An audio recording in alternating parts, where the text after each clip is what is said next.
रोटारी club of Bhubaneswar royal पक्षरु खोर्धा जिला स्थित रामेश्वर सरकारी उच्च विद्यालय परिसर में 100टी लिंब गछ रोपण कर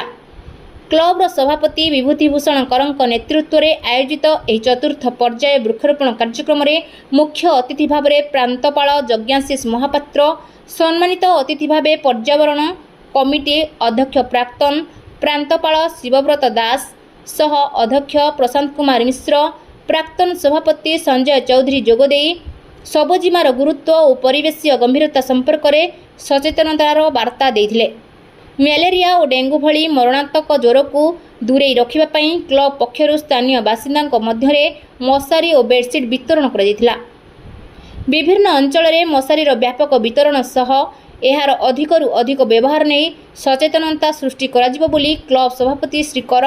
यह अवसर में सूचना देथिले।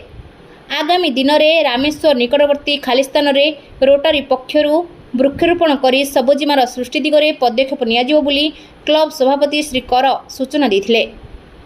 रोटारियान विश्वमोहन पट्टनायक विश्व कार्यक्रम को परिचालना करिथिबा बेले प्राक्तन सभापति अजय पट्टनायक, कोषाध्यक्ष दीपक सहगल,